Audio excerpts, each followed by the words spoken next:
The pronouncement echoed in Julian Thorne's opulent Miami office suite. "Don't worry, nobody will remember your contributions anyway." Those were the words delivered as Eleanor Vance processed the digital severance agreement just finalized.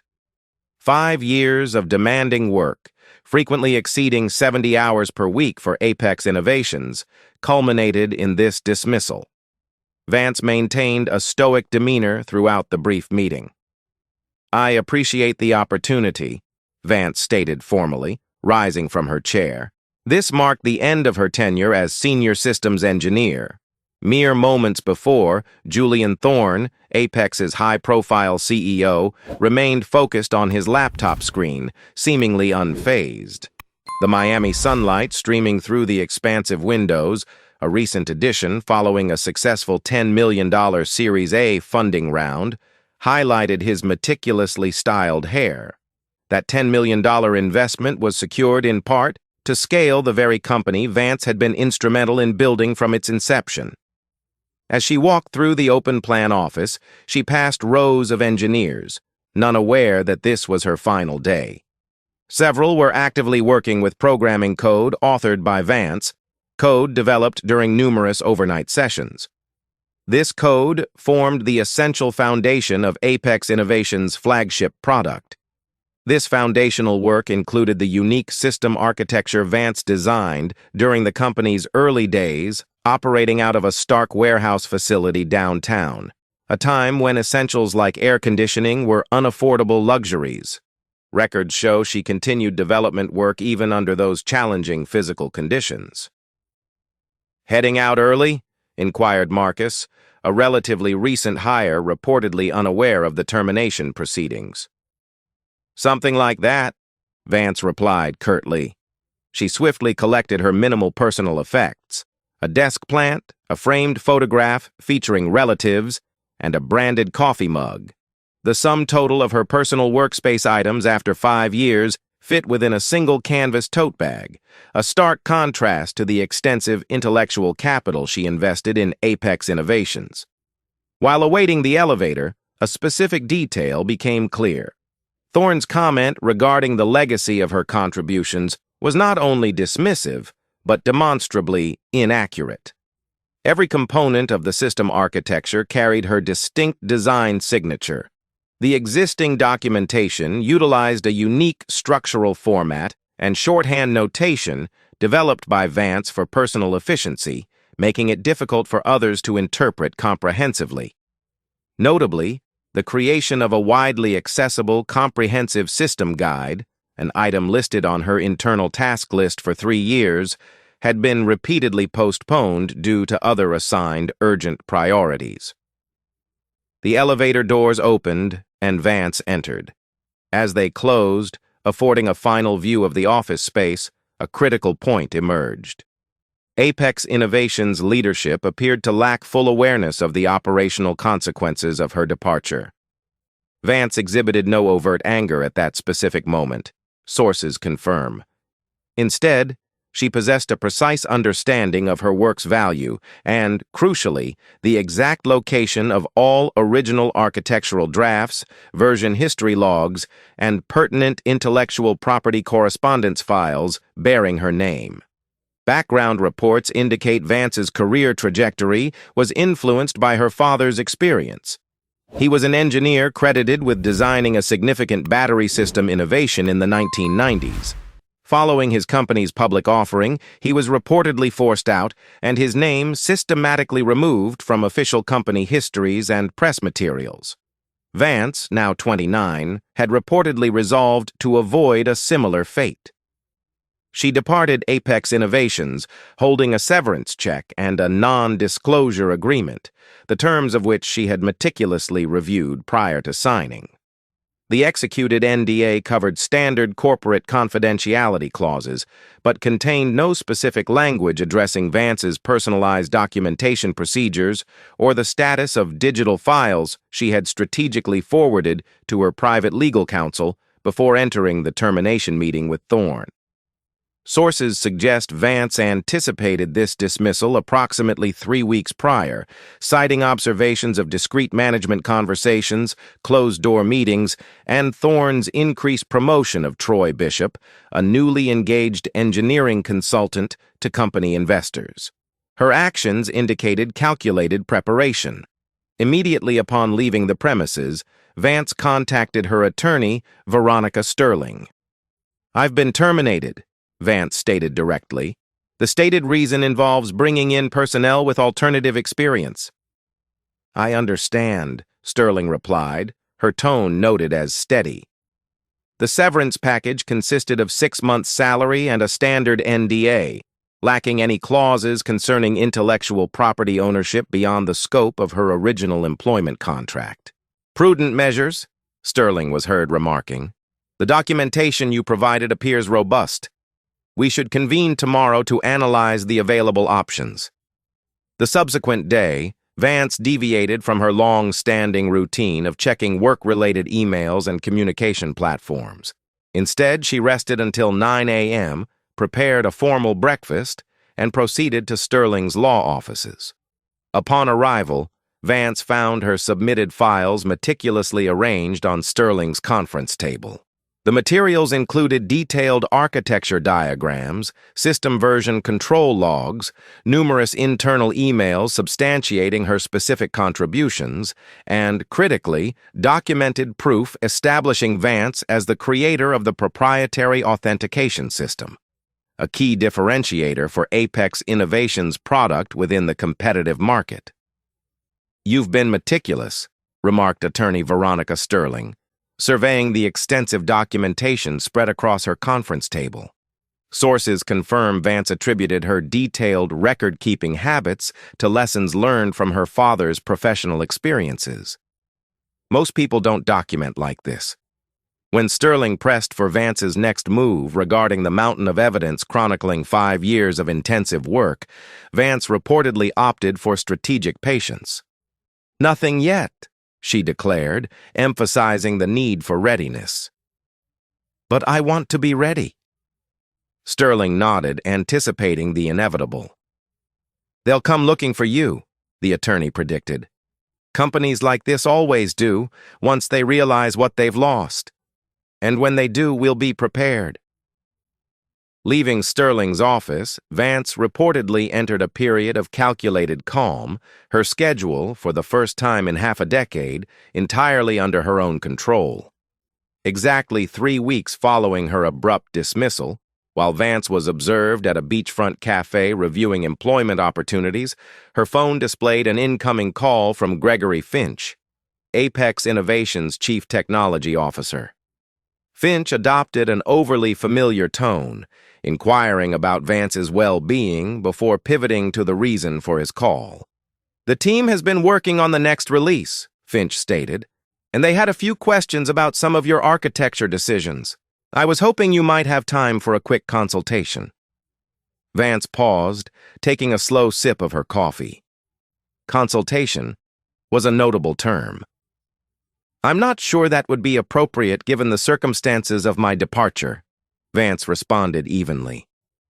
Finch reportedly cleared his throat. "Look, Eleanor, we're willing to compensate you for your time.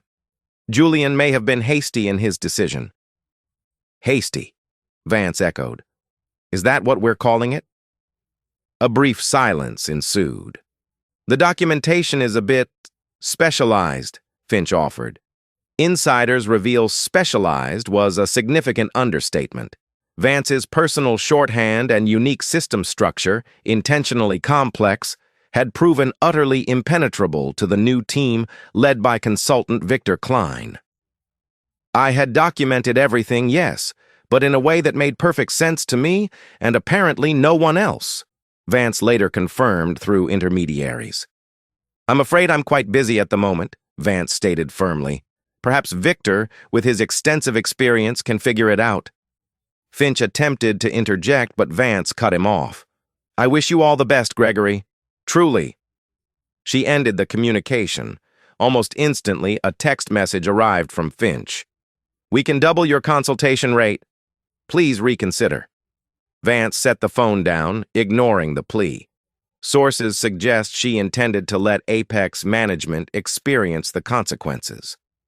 Later that evening, an urgent email arrived from Leo Martell, a junior engineer Vance had previously mentored. The subject line was stark.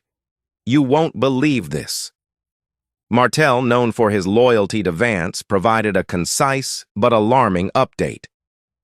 "Eleanor, everything's falling apart here. Victor can't make sense of your authentication system. 3 clients have reported major issues after the latest deployment. Julian's blaming the engineering team, but everyone knows it's because they can't understand your architecture. Gregory is in full panic mode. Just thought you should know. Miss having you here." Vance absorbed the contents of the email at her kitchen counter. The operational disintegration at Apex Innovations was occurring more rapidly than analysts predicted.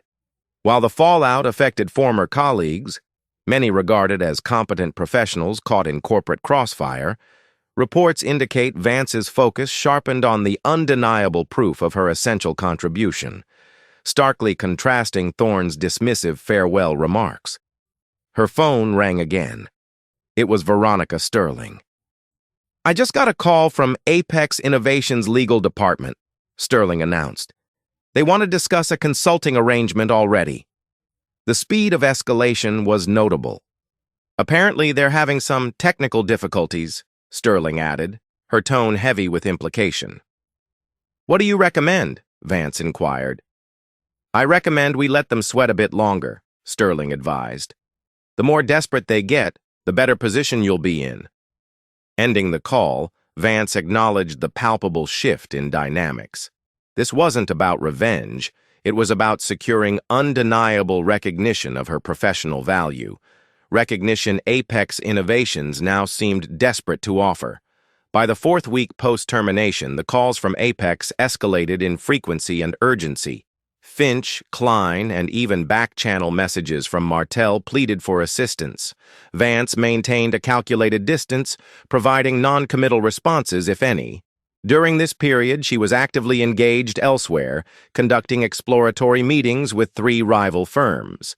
These were not job interviews, but strategic market assessments to solidify her negotiating leverage. Then, on a Tuesday morning, precisely 1 month after vacating her office, Julian Thorne himself initiated contact. "Eleanor," Thorne began, his voice reportedly struggling to project its customary confidence. "I think we got off on the wrong foot. The board and I have been discussing your departure, and we feel there might have been a misunderstanding."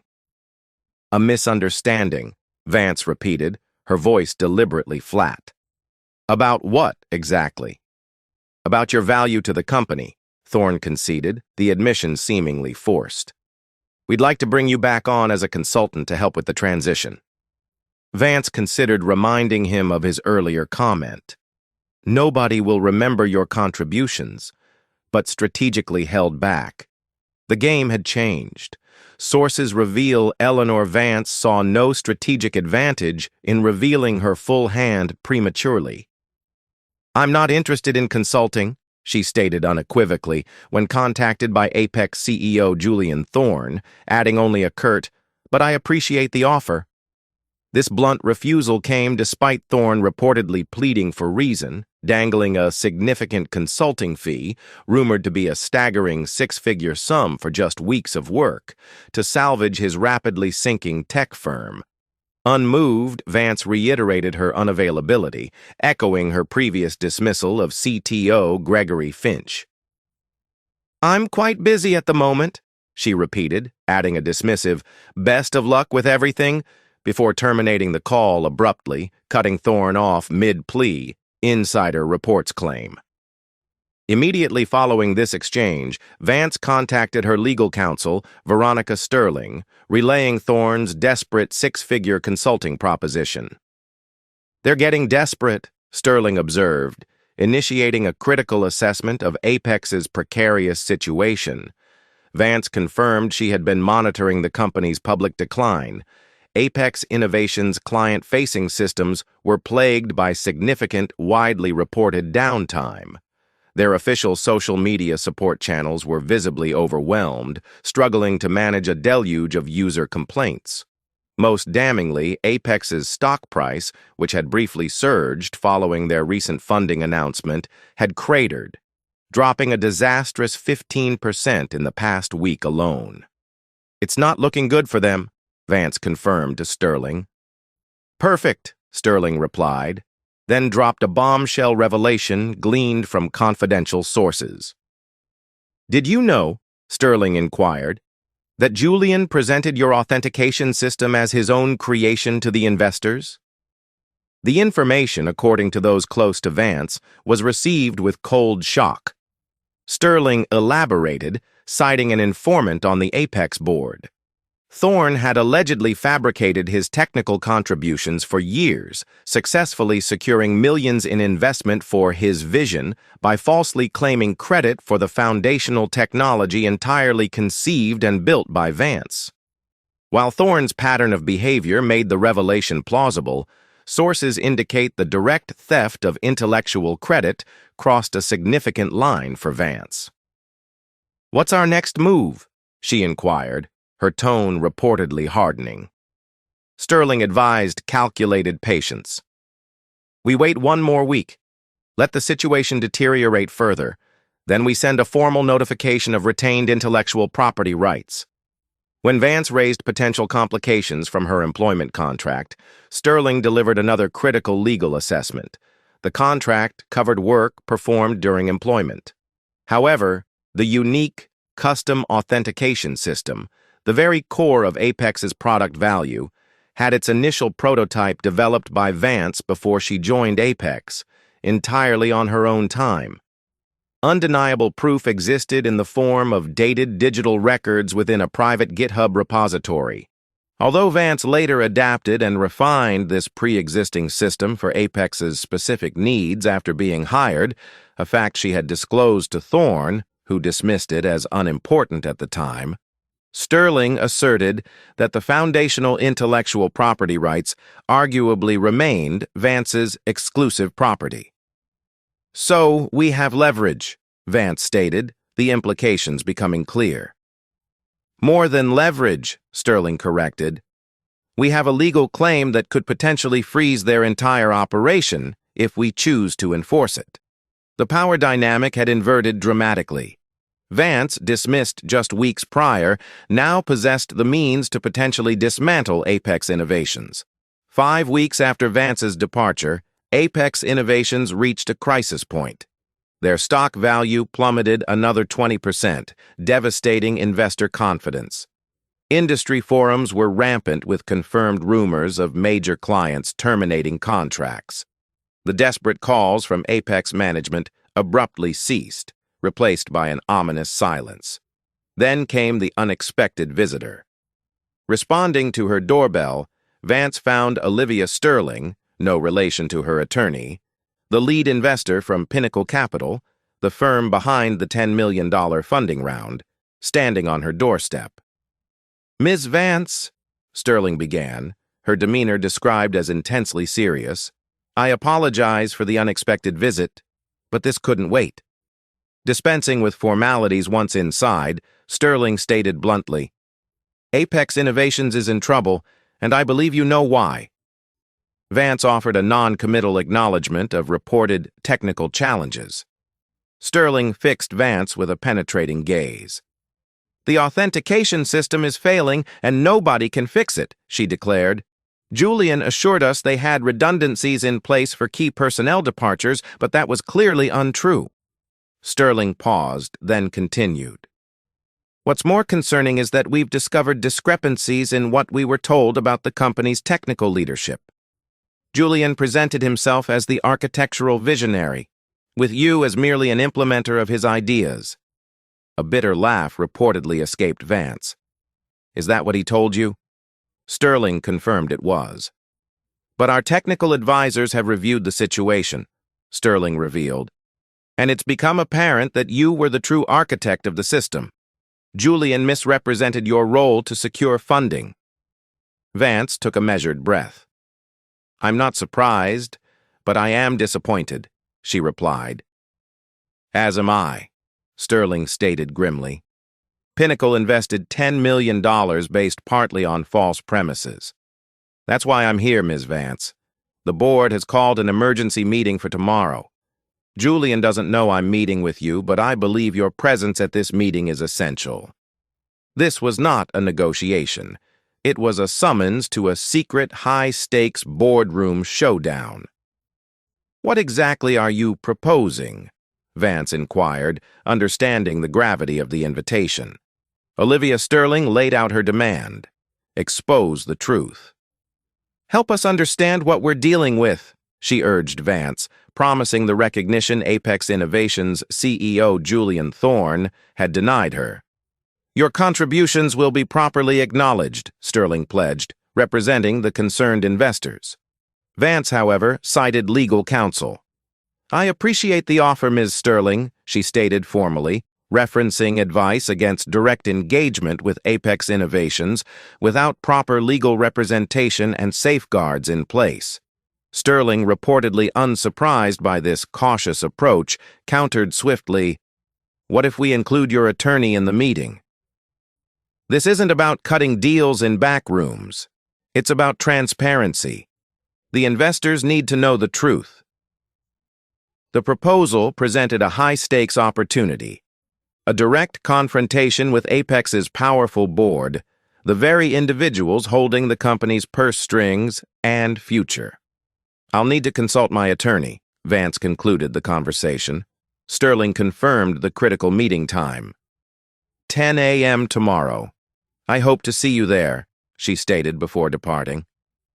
Immediately following Sterling's departure, Vance conferred with her lawyer, Veronica Sterling, no relation to the investor. An interesting development, the attorney noted, acknowledging the accelerated timeline but recognizing its strategic potential. Potentially advantageous, she added. Attending puts you in a position of strength, not desperation, Veronica advised. Regarding their planned legal offensive, the formal notification asserting Vance's intellectual property rights, she recommended immediate action. Send it tonight, before the meeting. They need to know your legal standing when you walk into that room. Vance agreed. Veronica Sterling dispatched the formal notification immediately via certified channels to Apex Innovations' legal department. The stage was irrevocably set for a dramatic boardroom showdown. Sources close to Vance insist the objective wasn't petty revenge, but absolute professional vindication and the correction of the corporate record. Thorne had attempted to erase her legacy. The next day, Vance planned to rewrite the company history, permanently and publicly. The Apex Innovations headquarters appeared superficially unchanged from Vance's perspective 6 weeks prior. Yet the atmosphere inside was described by witnesses as electric with underlying tension. Flanked by her attorney, Veronica Sterling, Vance strode through the reception area, reportedly turning heads and drawing hushed whispers as they proceeded towards the main conference room, the designated site of the impending confrontation. Inside, the tension was confirmed by observers as palpable. Seated around the imposing polished wood conference table were the Apex board members. Olivia Sterling from Pinnacle Capital, 3 other key investors including Victor Martel of Magnitude Holdings, and the company's assembled executive leadership team. Julian Thorne presided at the head of the table, his trademark confident demeanor visibly absent, replaced by a strained expression. Chief Technology Officer Gregory Finch appeared distressed and sleep-deprived, sources noted. Ms. Vance, thank you for joining us, Olivia Sterling stated formally, rising slightly to acknowledge their arrival and also gesturing towards Vance's counsel. And this must be your attorney, Ms. Sterling. That's correct, Veronica Sterling replied smoothly, placing her briefcase firmly on the table with deliberate emphasis. We received your invitation and are here in good faith, she declared, before dropping the first bombshell of the meeting. However, I must inform the board that we delivered a formal notification of retained intellectual property rights concerning the core authentication system to Apex Innovations' legal counsel late last night. Thorne's face reportedly flushed with anger. This is absurd, he countered forcefully, directing his comments towards Vance. You signed an employment contract. All work product belongs to Apex. I am fully aware of the contract's contents, Vance retorted calmly, her voice steady as she delivered the devastating counterpunch. The specific authentication system architecture in question, the core IP, was initially developed before my employment at Apex Innovations commenced. I possess irrefutable time-stamped digital proof, including the original GitHub repository documenting its creation. Attention within the room immediately shifted. Victor Martel of Magnitude Holdings, a prominent silver-haired investor known for his sharp questioning, leaned forward, demanding answers directly from the CEO. Is this true, Julian? Were you aware of this pre-existing IP when Ms. Vance joined the company? Thorne's expression reportedly tightened further as he attempted damage control, his voice strained. Ms. Vance is making misleading claims. Any preliminary code she might have possessed was insignificant. The substantial development, the valuable work occurred entirely on company time and resources. Vance calmly retrieved her laptop from her bag and connected it to the large conference room display monitor. With the board's permission, she requested formally, I'd like to present concrete evidence supporting my claim. Olivia Sterling nodded consent. Vance then projected the damning evidence onto the main display for all board members to see. The specific GitHub repository, clearly showing file creation dates and commit histories predating her Apex employment agreement by several months. This was followed by archived copies of early internal emails exchanged directly between Vance and Thorne, explicitly documenting her disclosure to him about bringing this pre-existing authentication system architecture into the company for potential adaptation. Furthermore, Veronica Sterling interjected, directing the board's attention pointedly to the content of the displayed emails. You will note Mr. Thorne explicitly acknowledged Ms. Vance's prior work in these communications. Crucially, however, he failed at any point to secure any formal, separate transfer or assignment of those specific pre-existing intellectual property rights beyond the standard stipulations of the employment agreement, which, as established legal precedent confirms, does not cover pre-existing independently created work brought into the company by an employee. A stunned silence reportedly fell over the boardroom as the investors exchanged uneasy, significant glances. Thorne shifted uncomfortably in his high-backed chair, visibly trapped by the unfolding documented evidence. There's more, Vance announced, her voice remaining level as she advanced to the final damning exhibit. Digital copies of slides taken directly from the very investor presentation decks used by Thorne and his team to secure the crucial $10 million Series A funding round led by Pinnacle Capital. These materials, she explained, addressing the investors directly, presented to you during your due diligence, highlight this specific authentication system as a core competitive advantage and key technological asset for Apex Innovations. Yet, she paused for emphasis, my name, the system's actual architect, is conspicuously absent from any credits or technical acknowledgments. Credit, Vance concluded firmly, was falsely attributed elsewhere. Investor Victor Martel of Magnitude Holdings reportedly removed his glasses, visibly disturbed by the revelations. Sources confirm Martel directly challenged CEO Julian Thorne. Julian, you represented yourself as the technical visionary behind these critical systems. Thorne desperately attempted to maintain the facade, insisting he merely supervised their development. But Eleanor Vance, the actual architect, immediately shot back with documented proof, supervision is not creation.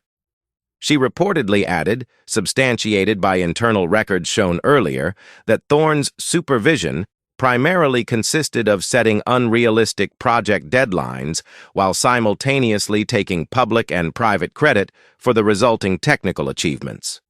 In a stunning turn that shifted the room's dynamics, Apex CTO Gregory Finch, hitherto silent during the confrontation, decisively broke ranks with Thorne. Clearing his throat, Finch provided critical testimony confirming Vance's indispensable role. "I can confirm Eleanor was the principal architect of the authentication system. Without her direct involvement, we cannot maintain it properly," referencing the severe operational difficulties and client-facing system failures that had plagued Apex Innovations during the preceding 6 weeks, as widely reported. Thorne reportedly shot Finch a venomous glare, but the CTO's confession irrefutably damaged Thorne's credibility. Investor suspicion towards the CEO solidified instantly, observers noted. When pressed by another board member regarding her specific objectives, Vance deferred to her attorney, Veronica Sterling. Sterling articulated Vance's position clearly. Her client held no intention of destroying Apex Innovations, a company whose core product she was instrumental in building. However, Vance required, non-negotiably, proper public recognition for her foundational contributions, appropriate financial compensation for the unauthorized use of her pre-existing intellectual property, and contractual guarantees against any future misrepresentation of her work by the company. When Thorne defiantly challenged the consequences should these terms be rejected, Sterling delivered the chilling legal ultimatum. Then the formal notification of retained IP rights stands.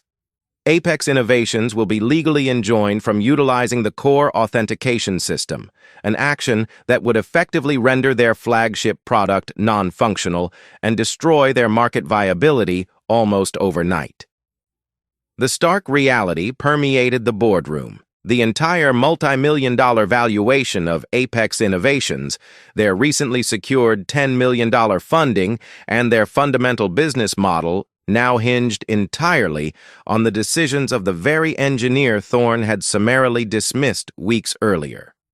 Vance held the key to their corporate survival. The tense emergency board meeting stretched for 3 grueling hours, insiders report, as the full scope of the situation was debated. Thorne's defense and authority reportedly crumbled under the weight of the presented evidence and corroborating testimony. Following a tense private recess where the board members deliberated options without the executive team present, lead investor Olivia Sterling reconvened the meeting, her tone described as shifting to one of decisive command. "After careful consideration, the board has made several decisions," she announced, immediately delivering the first major resolution. "We are initiating an immediate leadership change." Addressing Thorne directly, Sterling cited the confirmation of serious misrepresentations regarding intellectual property and technical leadership under his tenure. Thorne, described by witnesses as visibly pale and shocked, protested vehemently, "You can't be serious. I built this company from nothing." Investor Victor Martell retorted sharply, "With Eleanor's technology, Julian. A fact you deliberately concealed from this board and your investors," Sterling continued, outlining Vance's stunning elevation and the board's proposed resolution. "Second, we are offering Eleanor Vance a senior executive position, specifically Chief Technology Officer, complete with a significant equity compensation package and full formal recognition for her past and ongoing contributions. Furthermore," Sterling stated, "Apex proposes a formal licensing agreement for the authentication system IP with structured royalty payments to Ms. Vance based on future revenue derived directly from its use." Vance and her attorney exchanged brief, confirming glances. The offer addressed nearly all their stipulated requirements.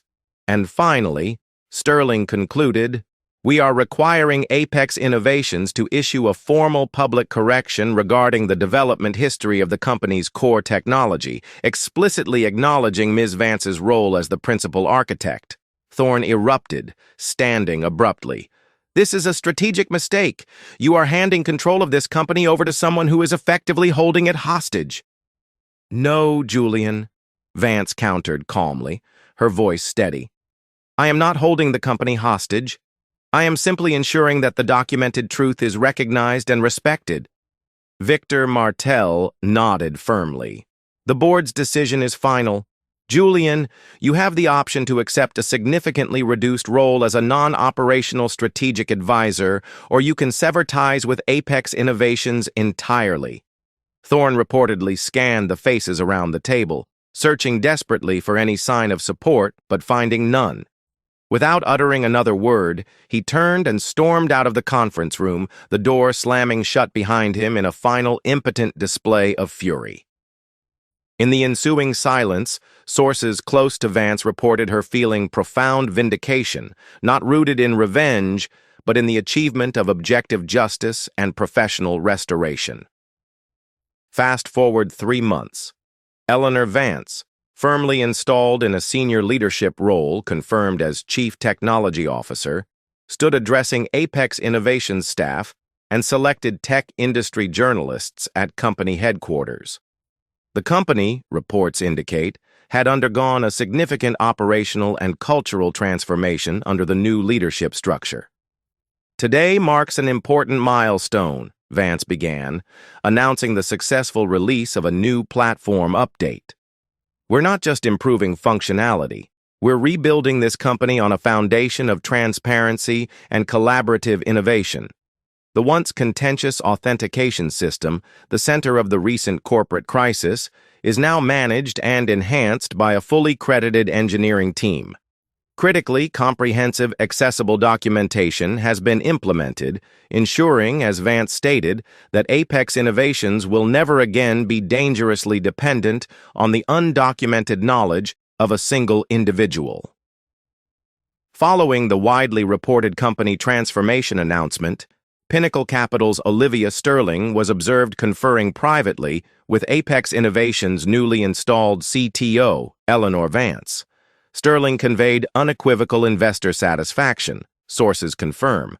The investors are impressed with this turnaround, Sterling stated, citing dramatic metric improvements. User complaints have plummeted by a staggering 87%, and we're already witnessing former clients previously lost during the crisis returning to the platform. Vance reportedly attributed the success to collaborative effort, a statement consistent with her new leadership style. It's a team effort, she replied. Sterling, however, emphasized Vance's singular impact. True, but your leadership has been the undeniable catalyst for this recovery. Sterling then shifted the conversation to the disgraced former CEO, Julian Thorne. By the way, she inquired, have you heard any updates regarding Julian? Vance indicated she had not. Sterling confirmed Thorne had rejected the board's offer of a diminished advisory role, opting instead for a complete departure from Apex Innovations. He's attempting to launch another startup, Sterling revealed, adding a crucial detail highlighting his diminished standing. But reports indicate he's encountering significant difficulty securing venture capital funding.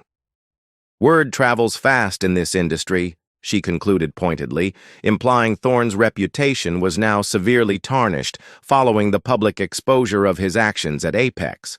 Vance offered a brief neutral comment regarding lessons learned. Sterling concurred, adding cryptically, though some lessons inevitably come at a higher cost than others. Later that same day, an unexpected communication arrived, a concise email directly from Julian Thorne himself. The message contained a brief, direct apology. Eleanor, Thorne wrote, I owe you an apology. I acknowledge I should have valued your significant contributions instead of actively attempting to diminish them. Apex Innovations is demonstrably better positioned under your leadership. Julian.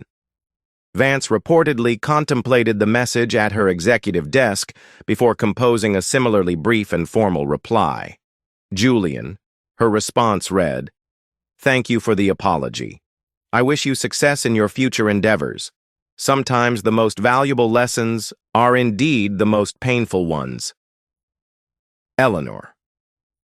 Sources close to the situation indicate Vance's response was not about forgiveness, but about the final, undeniable acknowledgement of the factual record, a truth she had fought relentlessly to establish and had now decisively secured.